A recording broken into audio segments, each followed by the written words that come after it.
Hello বন্ধুরা, তোমরা সবাই কেমন আছো? আশা করি সবাই খুব ভালো আছো। আজ আমি তোমাদের কাছে চলে এসেছি চিকেনের একটা স্পেশাল রেসিপি নিয়ে। সবাই কিন্তু ফুল ভিডিওটা ওয়াচ করো বন্ধুরা।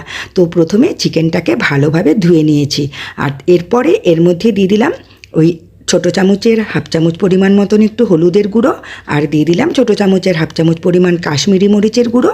তারপরে দিয়ে দিলাম অল্প একটু পরিমাণে সর্ষের তেল, আর দিয়ে দেব অল্প করে একটু টক দই, মানে ওই 3-4 চামচ মতন একটু টক দই দিয়ে দিলাম। আর আমার কাছে প্যাকেটে এটুকুনি দই ছিল, তাই আমি পুরোটাই দিয়ে দিলাম বন্ধুরা। এরপর হাতের সাহায্যে ভালোভাবে ম্যারিনেট করে চিকেনটাকে রেখে দিতে হবে 30 মিনিটের জন্য। আর এরকম একটা স্পেশাল চিকেনের রেসিপি থাকলে কিন্তু সানডে দুপুরটা জমে যাবে বন্ধুরা।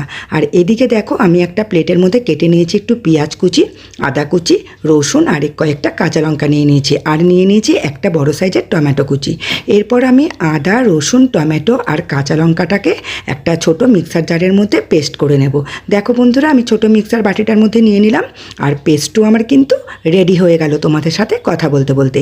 এরপর রান্না করার পালা। গ্যাসে কড়াইটা চাপিয়ে দিয়েছি, কড়াইটা গরম হলে দিয়ে দিলাম পরিমাণ মতন সর্ষের তেল। এরপর ম্যারিনেট করে রাখা যে চিকেনটা, সেগুলোকে আমি অল্প অল্প করে এই গরম সর্ষের তেলের মধ্যে ভালোভাবে খুন্তির সাহায্যে এপিটোপিট করে ভেজে নেব। আর আজকে আমি চিকেনটা কিন্তু এভাবে ভেজে রান্না করছি, আর খেতে কিন্তু দুর্দান্ত হয়েছিল বন্ধুরা। তো দেখো, আমার চিকেন ভাজাও কিন্তু কমপ্লিট। এখন ওই তেলের মধ্যে দিয়ে দিলাম অল্প করে একটু গোটা জিরে আর একটা তেজপাতা ফোড়নটাকে একটু হালকাভাবে নেড়ে চেড়ে নিলাম। এরপর এর মধ্যে কুচিয়ে রাখা পেঁয়াজ কুচিটা দিয়ে দিলাম। পেঁয়াজটাকে এবারে ভালোভাবে একটু ভেজে নিতে হবে, মানে খুব বেশি লালচে করে নয়, একটু হালকাভাবে ভেজে নিতে হবে। এরপর ওই যে মিক্সার জারের মধ্যে পেস্ট করে রেখেছিলাম মশলাটা, আদা, রসুন, কাঁচা লঙ্কা আর টমেটো, সেই পেস্টটা দিয়ে দিলাম এবার অল্প একটু হলুদের গুঁড়ো, অল্প একটু কাশ্মীরি লাল লঙ্কার গুঁড়ো, একটুখানি জিরের গুঁড়ো, আর দিয়ে দিলাম সামান্য একটু চিনিটা দিলে কিন্তু কালারটা খুব ভালো আসে বন্ধুরা। এরপর আর দিয়ে দিলাম স্বাদ মতন লবণ।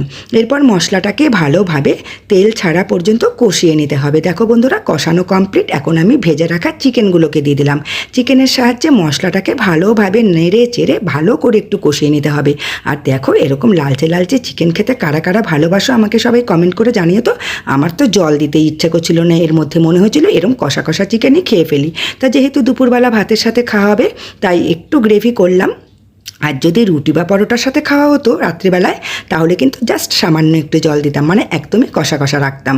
তো দেখো, ম্যারিনেট করে রেখেছিলাম যে বাটিটার মধ্যে, সেই বাটিটা ধুয়ে একটু জলটা গরম বসিয়ে দিয়েছিলাম, সেই জলটাকে অল্প করে একটু দিয়ে দিলাম। এরপরে ঢাকনা চাপা দিয়ে ঝোলটাকে 5 মিনিটের জন্য ফুটতে দিতে হবে। তা 5 মিনিটে আমি আমার ঘরের কাজকর্মগুলোও সেরে ফেলতে পারবো অল্প অল্প করে, তাই না বন্ধুরা? আমি কিন্তু এরকম রান্না চাপিয়ে ঘরের কাজও সেরে ফেলি।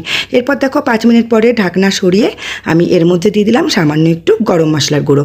আবারও 2 মিনিটের জন্য একটু ঢাকনা চাপা দিয়ে আবারও ঘরের একটু কাজ সেরে নিলাম। তো দেখো, 2 মিনিট কমপ্লিট। ঢাকনা তুলে আমার রান্না কিন্তু একদম রেডি।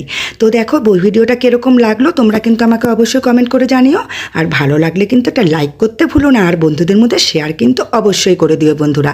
তো ভিডিওটা যদি ভালো লাগে, আর যারা এখনও পর্যন্ত আমার চ্যানেলটি ফলো করোনি, তারা অবশ্যই ফলো করে দিও। টাটা বন্ধুরা, সবাই ভালো থেকো, সুস্থ থেকো, সাবধানে থেকো। কালকে আবার দেখাবে নিউ